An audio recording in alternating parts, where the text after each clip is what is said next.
Before I start talking about Chris Watts again, I want to say a few things. I've talked about Chris Watts and his childhood, and I've talked about his family, and I want to say something about the Rzuceks because I think there's a really powerful message there about the kind of family they are, and about the and about what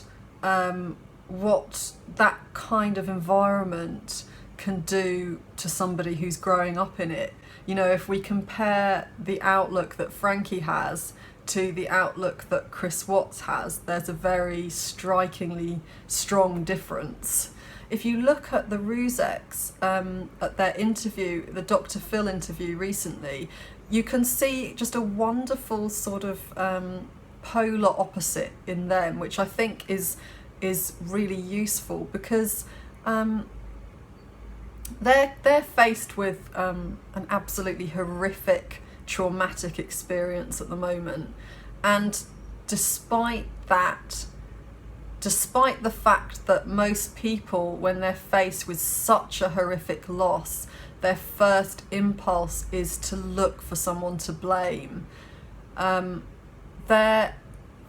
you can tell from the interview that the emphasis is not on blaming Chris Watts, and I'm not saying that they don't. Obviously he's the one that killed them all, but the emphasis seems to me to be about love and about trust from Shanann's mother. It's about trust in God, and trust that they're okay, that Shanann and her children are okay now, because she tells us that they came to see her. Even in this horrific time when people would really struggle just to get out of bed in the morning, she's able to be vulnerable and to say how she's struggling and to ask Dr. Phil for help, you know.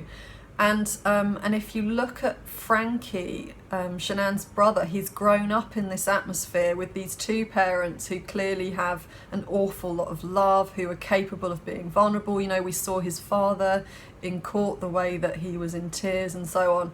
And if you look at the kind of person that Frankie comes across as being, Frankie struggles, for instance, to hate Chris Watts, and he tells us that he asked his mother, why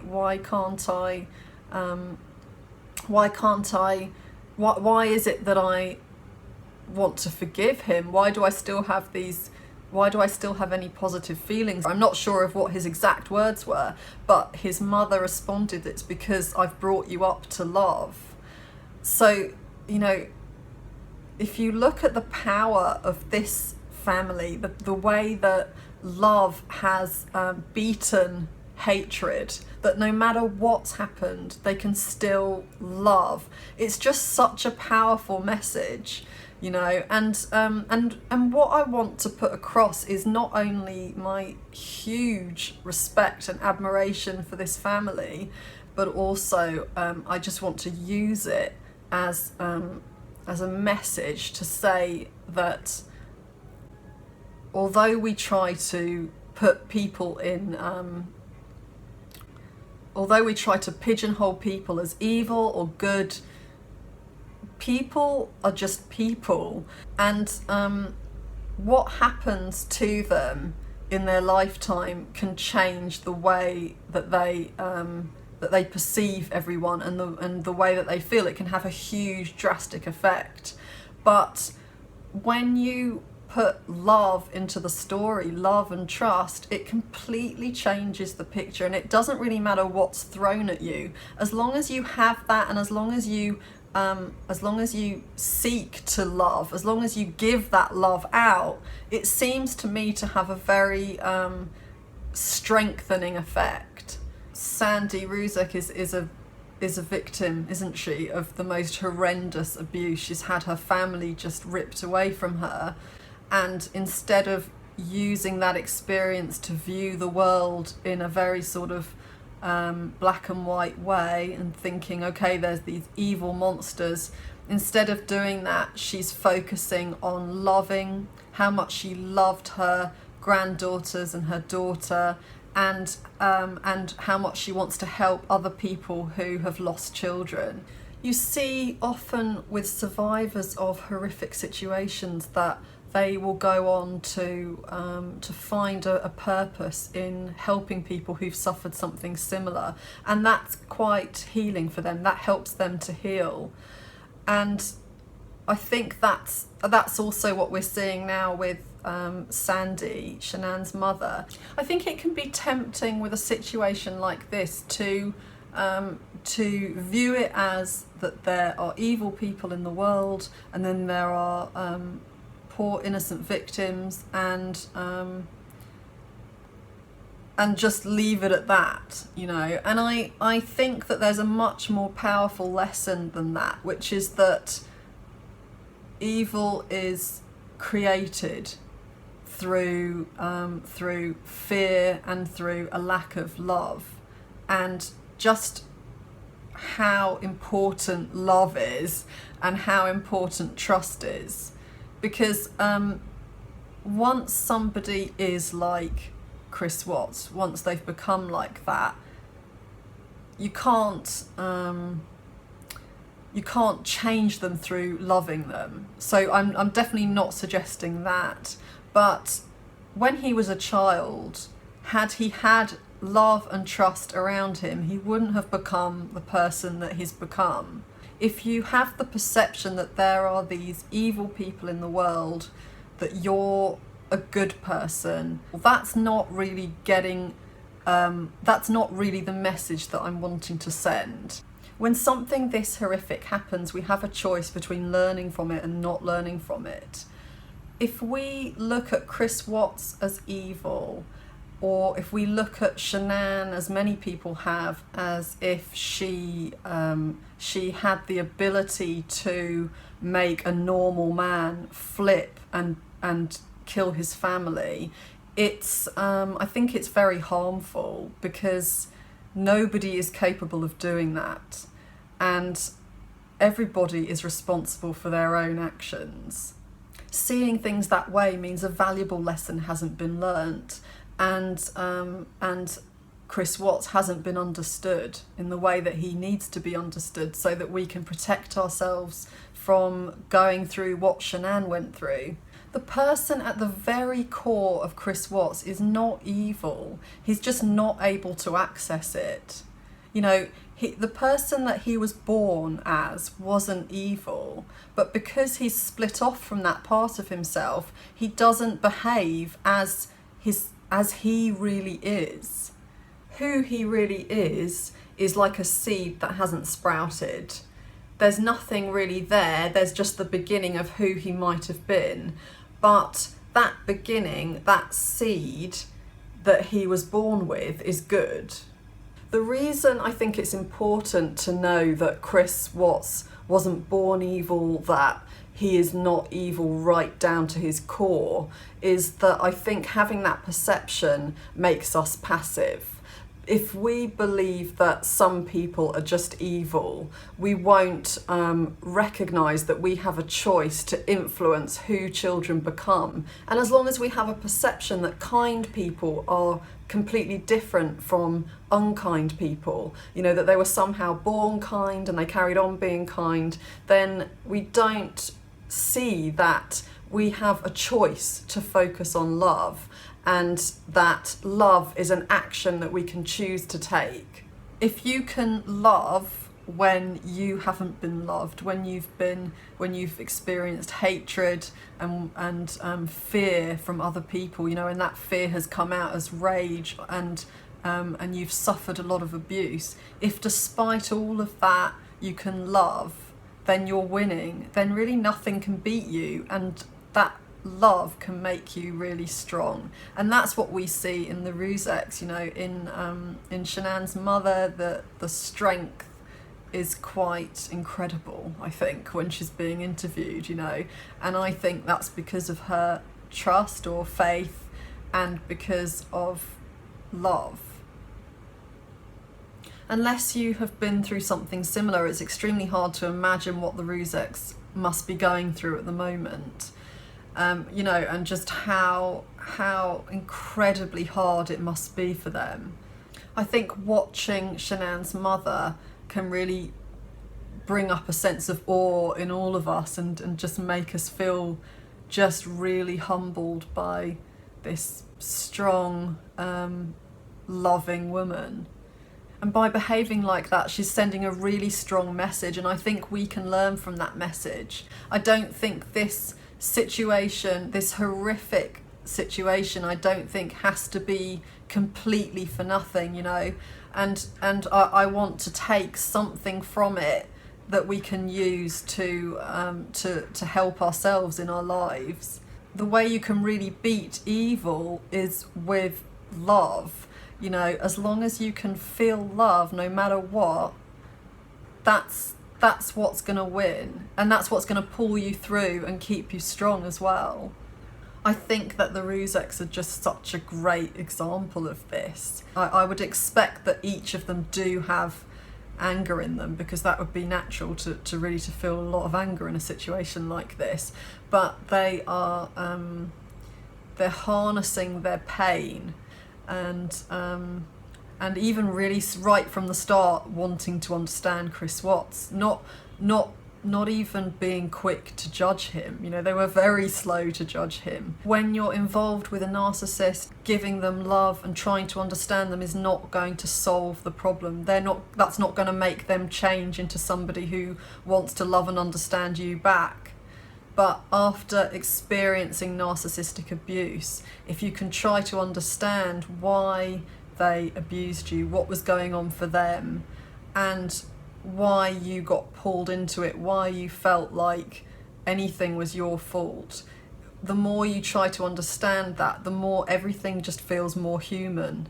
And you start to realise that it's not about good versus evil people. It's about love versus a lack of love inside each of us. If we can, instead of just looking outwardly at these two different types of people, the good people and the bad people, you know, if instead of doing that we can look inside ourselves and see, you know, every one of us has some degree of narcissism in us, and the way to make that part of ourselves smaller is with love. You know, it might sound corny, but factually, you know, if you can find that little piece of shame in you and give it love, then you will be less narcissistic, and you'll be able to give more love to other people. For people who are suffering from narcissistic abuse, if you can notice the people in the world who are not like the people who have abused you, if you can see that there is love in the world and that there are people who really do care, and hold on to that, then you can start to have that trust yourself, and the more trust and love you can feel, the more you're going to find that you can heal. I think that Chris Watts was himself a victim of abuse because he was emotionally neglected, in my opinion, when he was growing up. And that doesn't excuse anything he's done, and it doesn't take any responsibility away from him, because as an adult he would have known that he was different from other people. He would have known that he didn't empathise with people where other people did, and it was his responsibility to get help for that, and he didn't do that. But if we look at that for a moment, that no one was born a narcissist, and that's not just the case with narcissists, that's the case also with sociopaths, and it's also the case with psychopaths. You know, psychopaths are genetically predisposed to being a psychopath. Their brain is actually different from somebody else's brain, but they still have to experience something really painful in their childhood in order to behave like a psychopath. I've described Chris Watts' mother as being narcissistic, but what does that mean? what do we do with that information? Does that mean that we demonize her, or does that mean that we look at where she must have come from? You know, what kind of support did she get when she was a child? There's this ongoing cycle of abusers being created because they've suffered abuse themselves, and then they go on to have children who also become abusers. And then we can look at them as a society and we can judge them and shame them, but what does that achieve? And I'm not saying that someone like Chris Watts should not be judged for what he's done, but more that the emphasis may be better placed elsewhere. I think we as a society need to look at why people become like Chris Watts. What's really going on for them when they're a child? What support are they not getting? I think we need to look at what the priorities are in schools, what the priorities are in parenting, because at the moment academic success is seen as very important, and teaching children moral values is seen as really important as well. And it's as if you hand a kid the rule book, it's okay, and the parents that are bad parents haven't given their children the right rule book. And I don't agree that teaching moral values is as important as people think it is. I think that the most important thing is that the child feels loved. If a child feels loved, they don't have a need to harm other people. When humans are born, they're born able to love. If you look at a baby, it loves. You know, really up until the age of 4, children are just full of love, and they know how to love, and they are very easy to love. And that's what comes naturally to us as humans. And then circumstances affect us, and that can change our ability to love. There are so many children growing up who don't respect themselves, who don't love themselves, and that's because they haven't been loved and supported. As a result, all sorts of behaviours then become apparent because they're dealing with a lot of shame inside themselves. Bullying in schools is a big problem because there are so many children who don't have that love and respect for themselves, and so they carry a lot of rage inside and they take it out on other children, and those other children are not necessarily getting the love and support that they need, you know, which is why they look like such easy targets. And so the story begins. I think a lot of parents are quite preoccupied with whether their children respect them sufficiently, and fail to recognise the importance of respecting their children's individuality. I think that it's necessary to ask the question, is it more important for children to respect everything their parents say, or to grow up trusting themselves? People who have grown up trusting themselves avoid so many different mental health issues. Education and nutrition and so on are really important, but if you don't have mental health, you're at an incredible disadvantage compared to those people who have confidence and trust in themselves. If you grow up not trusting yourself, then you grow up not respecting yourself, and that leaves you open to to people who won't respect you. Everyone just continues the patterns that they were used to when they were children, and so parents have just a huge role to play in who children grow up to become. I wanted to say one more thing before putting out the next video about Chris Watts, which is that this case has affected a lot of people. It has triggered people who have suffered from narcissistic abuse, and it's also triggered narcissists, people who relate to Chris Watts. I've had quite a few emails from narcissists, or from people who think that they're narcissists and who want to change, which I've found has been just really a powerful impact that these murders have had on the world, and And I wanted to say to people who've been triggered and feel pain from hearing about this stuff, which is probably most of us because it's just so horrific. So to those people, just to keep an eye on that and not to overdo it with watching videos about it and reading about it, but just to sort of monitor how you're doing and not and to listen to yourself. Be aware of when it feels like too much, when you feel overwhelmed with feelings of pain, and just give yourself a break from it. So I'm going to leave it here for now, and I'll continue in the next video. If you haven't subscribed, please subscribe, and if you are a subscriber, if you hit the notification bell under the video, then you will get a notification next time I post a video. So see you in the next video.